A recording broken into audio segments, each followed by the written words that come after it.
Ôtez pas tous, bien-aimés frères et sœurs. Eh bien, l'AES confirme, affirme que ils sont à la phase finale de la souveraineté de la Confédération. L'AEF annonce la création d'une monnaie du Sahel. Je répète, les amis, est-ce que le compte est bon? J'aime bien cette phrase de notre sœur là du Cameroun. Est-ce que le compte est bon? Est-ce que le sang est bon? L'AES annonce la création d'une monnaie. C'est imminent. C'est inévitable. Eh oui, c'est clair. Il n'y a rien à faire. On va vers la création d'une monnaie de l'AES. Qui parle? Le ministre des Affaires étrangères du Niger. Il répondait à une journaliste, je crois que elle doit être comment vous appelez ça, Russia Today. En tout cas, il devrait se trouver en Russie lors du sommet AES Moscou, Russie. Il dit, mais attendez, on ne peut pas parler de souveraineté si on ne parle pas, on n'a pas notre monnaie.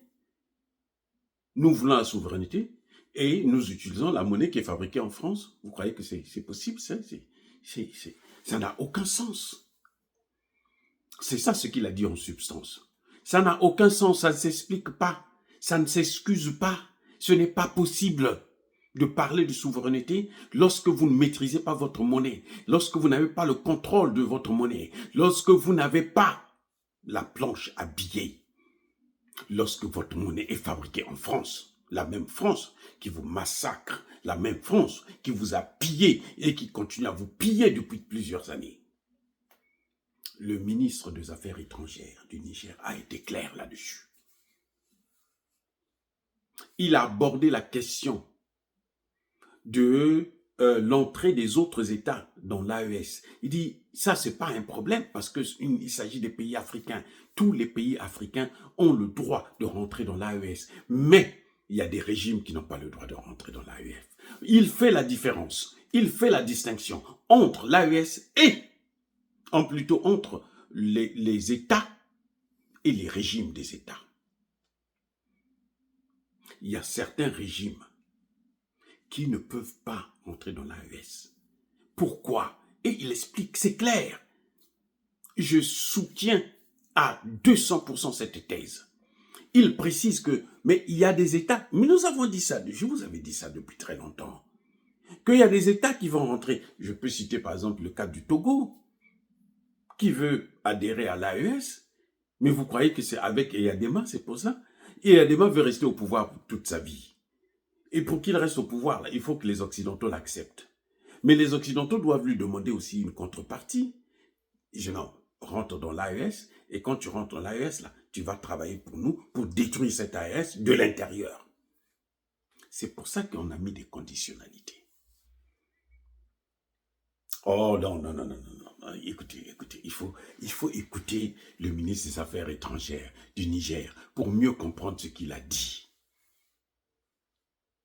Je ne peux pas vous mettre la vidéo parce qu'on m'a déjà fait la remarque, puisque, vous savez, hein, les réseaux sociaux, et ils sont tellement méticuleux, ils vous cherchent tout le temps des problèmes, parce que quand on est dans le camp de la vérité et de la liberté d'un continent, celui de l'Afrique, eh ben, on a toujours des ennemis. Bref,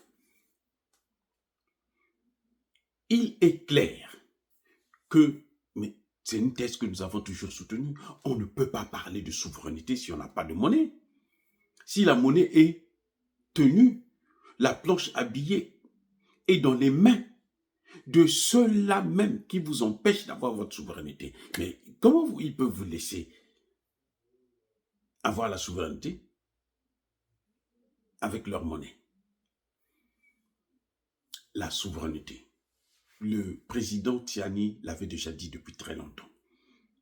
La souveraineté, là, est liée à la création de la monnaie. Donc le ministre nous dit, c'est-à-dire que sans état d'âme, sans réfléchir, que l'AES va créer sa monnaie. Et ce ne sont pas tous ces régimes-là, africains, qui peuvent accéder à l'AES. Tous les États ont ce droit, pas tous les régimes. La distinction, elle est claire. Vous voulez que je fasse un commentaire là-dessus? Non, je ne fais rien, je ne dis plus rien, il a tout dit. Les amis, c'est incroyable. C'est ce que nous attendons. Nous le souhaitons, nous le voulons. J'espère que ça va venir très, très vite. Mais en tout cas, tel que nous voyons les choses, tel que ça évolue, la façon, quand vous écoutez la tonalité, le son, les gestes du ministre nigérien des Affaires étrangères, l'imminence est évidente. On n'attendra pas encore longtemps, parce que toutes les conditions sont réunies. Et je crois qu'il a dit ça, c'est pour nous, nous consoler, quoi, nous qui faisons la pression là-dessus. Il l'a dit pour nous répondre à nous, pour dire ne vous en faites pas. C'est quelque chose qui est à l'évidence.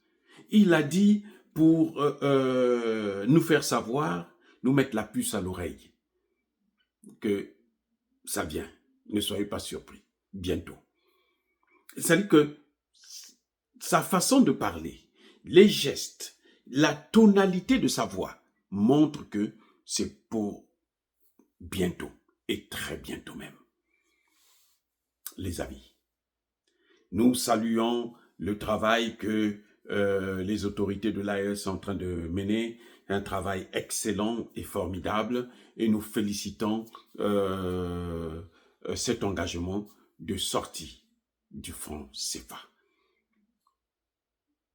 Bravo, les pays de l'AES. Que Dieu soit toujours avec vous. Les amis, soyez bénis, abondamment bénis par le Dieu des Kémites et par nos ancêtres angélisés, mais que tous ceux qui persécutent le continent africain le pillent et le déstabilisent, qu'ils soient noirs, blancs, chinois, arabes, juifs, indiens, qui qu'ils soient punis, maudits, foudroyés, neutralisés, écrasés, effacés par le Dieu des Kémites et par nos ancêtres angélisés. Vive l'Afrique éternelle, j'ai dit et j'assume.